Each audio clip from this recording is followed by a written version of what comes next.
Hello, I'm Robbie, and this is Behind the Pines, the series Shelly and I are taking you guys behind the scenes of us building our 16-bed luxury assisted living memory care mansion right here in Culper, Virginia. So Shelly is sick. She's the brains of this operation. And when I say sick, she is literally no voice sick. Unfortunately, or fortunately, you got me today. It's gonna be great. It's gonna be fine, right? Of course it's gonna be fine. Today I have a good one though.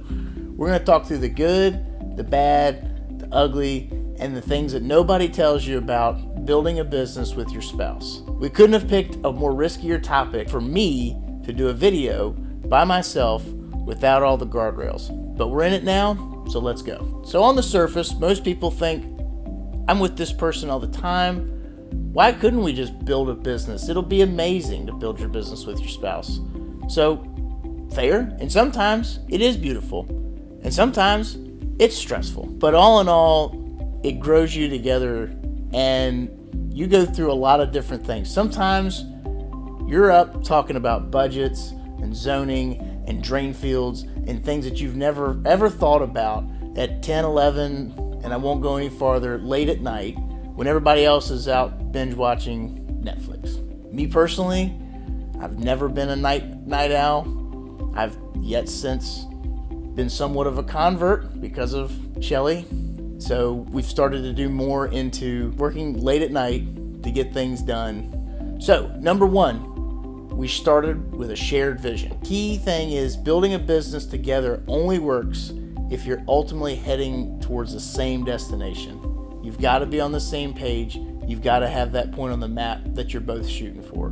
We decided to pursue Evergreens because this was something that we felt not only can we build a business and a legacy for ourselves and for our children, but we wanted to make it impactful, people close to us, for our community, and to build out something bigger and better than we've ever thought imagined. So we weren't just looking for another business or a real estate play or whatever it was. We wanted something that was both meaningful and impactful and leave a legacy for our kids. Having a shared why helps during those difficult periods because it's something more than just us that we're doing this for. It's for our immediate family, it's for our children, and it's for our people in the community. So the project changes, the plans change, the timeline change, but the mission always stays the same. Number two, we have different strengths.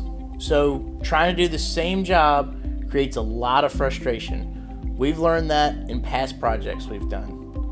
We're both pretty good at building relationships and networking. This has been a huge strength in our business journey so far. So we love people and we love being around people and networking with friends and family throughout the community. So when we got married, that just multiplied. So that's been perfect. But then our skills go different ways. Shelly is the visionary. She handles much of the planning, the strategy, the passion, energy, and organization. And I tend to focus on the sales, practical decisions, execution, pen to paper on things. For example, when we were going through rezoning, Shelly was so thorough in her delivery of all the concept plans, getting back with all the responses to these different agencies, responding to comments through them, having to have a well curated concept plan to present to the Board of Supervisors. But then when it came to the boots on the ground and the construction and the architectural and all, that's my zone of genius. So that's where I was able to step in. And we don't have to agree on everything, but we do need to trust in each other's strengths. The division of responsibility can create freedom. Number three, business conversations can take over your life. This one was one of the biggest surprises. Literally, at any given moment, there can be a business conversation, whether it's dinner or a car ride or a date night or a vacation or hanging out with friends. It can easily consume all aspects of your relationship. Learning when to talk business and when to be a husband or a wife is hard because that line is blurred. Luckily, when this is a shared goal, it can be fun, but finding time to just be a husband and wife and do something else is incredibly important. For example, every year, Shelly and I invest in our marriage by going to our marriage retreat through our church. We get just a few days with no kids, no distractions. When else are you going to get that? So naturally, we started trying to fit in business items, but we really had to set a boundary and say, no, this isn't for that. This is for us, and we can't pour from an empty cup. So the business is part of our life, but it can't become our entire relationship. The hardest part isn't what most people think. It's not the work itself. It's all the external factors. It's the delays. It's the uncertainty. It's waiting. It's feeling like progress is way slower than you ever expected. Maintaining belief when things don't happen on your timeline. Trying to stay positive when you've invested time, money, and energy. And just trying to keep in mind that it's the long game. It's all for the bigger purpose. Building the business is hard. Waiting on the business can be even harder. Number 5, we have learned to celebrate the small wins, no matter how small they might feel. Big goals take years. We're talking every approval, every milestone, every investor conversation, every meeting, they all matter. If you only celebrate the finish line, you'll miss the whole journey.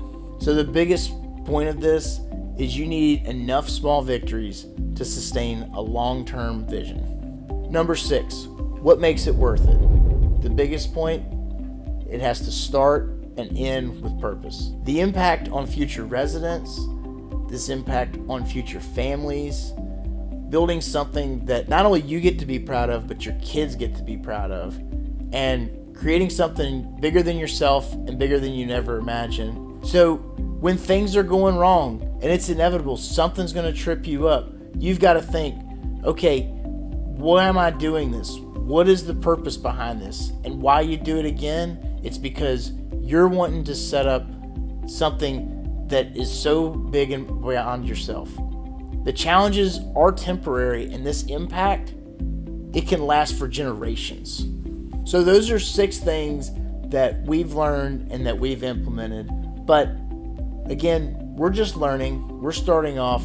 So if you're building a business with your spouse, we'd love to hear about your experiences. What's been your hardest part? What's been your easiest or worked well for you? So leave a comment below. And if you're enjoying following our journey building the Evergreens, subscribe and follow along, and consider sharing with a friend. Thanks for stopping by, and we'll see you next time.